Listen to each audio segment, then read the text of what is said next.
भाऊसाहेब फुंडकर फळबाग लागवड योजना या योजनेमधून कृषी विभाग महाराष्ट्र शासन यांच्याकडून फळबाग लागवड करण्यासाठी शेतकऱ्यांना मिळते 100% अनुदान।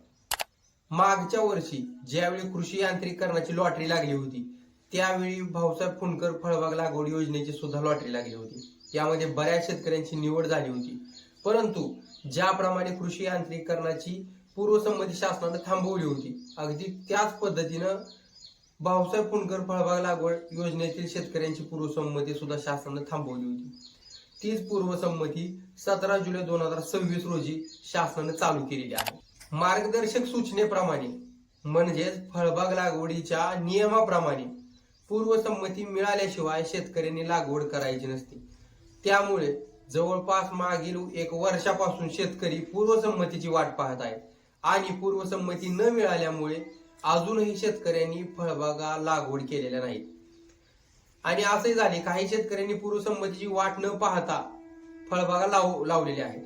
मग अशा वेळी हे शेतकरी ज्यांना पूर्वसंमती मिळाली नाही परंतु फळबागेची लागवड केलेली आहे असे शेतकरी या योजनेतून अपात्र ठरले जाणार आहे। भाऊसाहेब फुंडकर फळबाग लागवडीचे हे महत्त्वाचं अपडेट तुमच्यासाठी आहे। या अपडेट बरोबरच आपण भाऊसाहेब फुंडकर फळबाग लागवड योजनेची थोडक्यात माहिती पाहणार आहोत। यामध्ये कोणते शेतकरी पात्र आहेत की जे या योजनेमधून लाभ घेऊ शकतात, त्याचबरोबर अनुदानाची प्रक्रिया कशी आहे आणि यामधून कोणकोणत्या फळ पिकांचा समावेश आहे की ज्यांची आपण लागवड या योजनेमधून करू शकतोय। याबरोबरच कृषी यांत्रिकीकरणाचे एक अपडेट आहे ते सुद्धा मी व्हिडिओच्या शेवटी देणार आहे, त्यामुळे व्हिडिओ नक्की शेवटपर्यंत पहा। मातीच्या कुशीत सोन्याचे दाणे उगवण्याची ताकद असणाऱ्या माझ्या बळीराजासाठी भाऊसाहेब फुंडकर फळबाग लागवड योजना एक दिशादर्शक योजना ठरते। या योजनेतून शेतकरी एकूण 16 फळपिकांची लागवड करू शकतात। यामध्ये कोणती फळपिक आहेत बघा बरं। आंबा, काजू, पेरू, डाळिंब, कागदी लिंबू, संत्रा, मोसंबी, नारळ, सीताफळ, आवळा, चिंच, जांभूळ, कोकम, फणस, अंजीर आणि चिक्कू अशा एकूण 16 फळपिकांची लागवड शेतकरी या योजनेमधून करू शकतात। परंतु या योजनेमध्ये केळी आणि द्राक्ष या 2 फळपिकांचा समावेश केलेला नाही। बऱ्याच दिवसांपासून शेतकऱ्यांकडून ही मागणी होते की केळी आणि द्राक्ष या 2 फळपिकांचा समावेश या योजनेमध्ये करण्यात यावा, परंतु अद्यापपर्यंत केळी आणि द्राक्ष या दोन्ही फळपिकांचा समावेश या योजनेमध्ये केलेला नाही। आपणास शेतकरी म्हणून याबद्दल काय वाटतं की केळी आणि द्राक्ष या दोन्ही फळपिकांचा समावेश या योजनेमध्ये करावा का? आपलं मत आपल्या कमेंट बॉक्स मध्ये लिहून कळवा। या योजनेसाठी कोणते शेतकरी पात्र आहेत? भाऊसाहेब फुंडकर फळबाग लागवड योजनेसाठी पात्र लाभार्थी असे आहेत की जे रोजगार हमी योजनेमधून लाभ घेण्यासाठी अपात्र ठरतात। मग असे कोणते शेतकरी आहेत? तर ज्या शेतकऱ्यांच्या नावावर 5 एकरपेक्षा जास्त क्षेत्र आहे ते रोजगार हमीमधून पात्र नाहीत, ते शेतकरी फुंडकर योजनेमधून लागवड करू शकतात। यासाठी शेतकऱ्याच्या नावावर जमीन असणं गरजेचं आहे। जर संयुक्त खातेदार असेल तर इतर सामायिक खातेदारांचं संमतीपत्र जोडणं बंधनकारक असणार आहे। भाऊसाहेब फुंडकर फळबाग लागवड योजनेमधून तुम्ही 10 गुंठ्यापासून कोकण विभाग जर विचार केला तर तुम्ही 10 हेक्टर पर्यंत लागवड करू शकताय। तर कोकण वगळता इतर राज्यामध्ये इतर भागामध्ये 6 हेक्टर एवढ्या मर्यादेपर्यंत तुम्ही फळबाग लागवड योजनेमधून लाभ घेऊ शकता। यानंतर अनुदानाची पूर्ण प्रक्रिया आपण समजून घेऊया। या फळबाग लागवड योजनेमधून अर्ज करण्यासाठी तुम्हाला सीएससी सेंटर म्हणजेच महाई सेवा केंद्रामधून महाडीबीटी पोर्टलवर ऑनलाईन अर्ज करावा लागणार आहे। अर्ज पूर्ण केल्यानंतर ज्यावेळी लॉटरी होईल त्यावेळी ऑनलाईन पद्धतीने तुमची निवड होईल।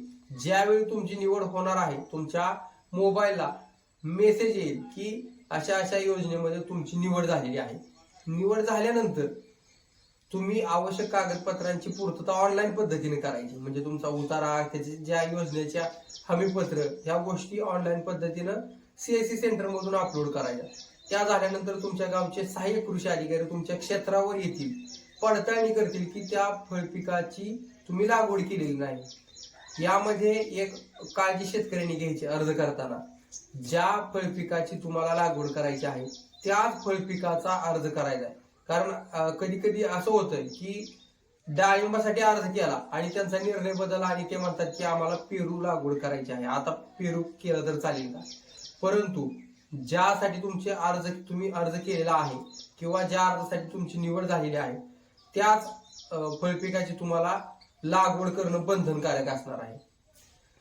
त्यानंतर आपण पहिल्या मुद्द्यावर येऊयात. सहाय्यक कृषी अधिकाऱ्यांनी क्षेत्राची पडताळणी केली.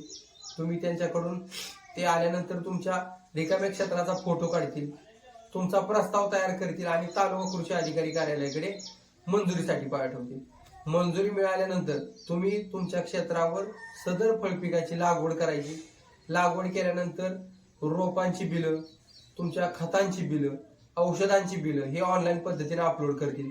त्यानंतर सहाय्यक कृषी अधिकारी आणि उपकृषी अधिकारी असे दोन्ही अधिकारी तुमच्या फळपिकाची लागवड केली आहे का याची तपासणी करण्यासाठी येतील आणि नंतर आपला प्रस्ताव अनुदानासाठी पुढे पाठवण्यात येईल. अशा पद्धतीने ही अनुदानाची पूर्ण प्रक्रिया आहे.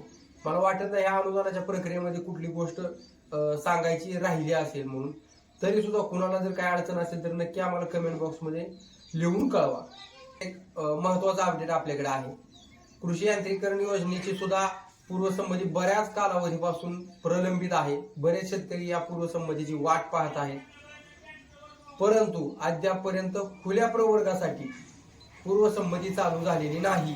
कृषी यांत्रिकरण योजनेची पूर्वसंमती चालू झाली, पण फक्त SC आणि ST म्हणजेच अनुसूचित जाती आणि अनुसूचित जमाती या प्रवर्गातील शेतकऱ्यांचीच पूर्वसंमती चालू झालेली आहे. त्यामुळं काही लोकांना पूर्वसंमती आल्याचे तुम्हाला येत्या दिवसात दिसणार आहे. त्यामुळे थोडंसं चर्चा सुद्धा होणार की पूर्वसंमती चालू झाली, परंतु अद्यापर्यंत खुल्या प्रवर्गाची पूर्वसंमती चालू झालेली नाही. यासारख्या नवनवीन अपडेटसाठी आपल्या चॅनलला सबस्क्राईब करायला विसरू नका. तुर्तास आपण थांबूयात. धन्यवाद.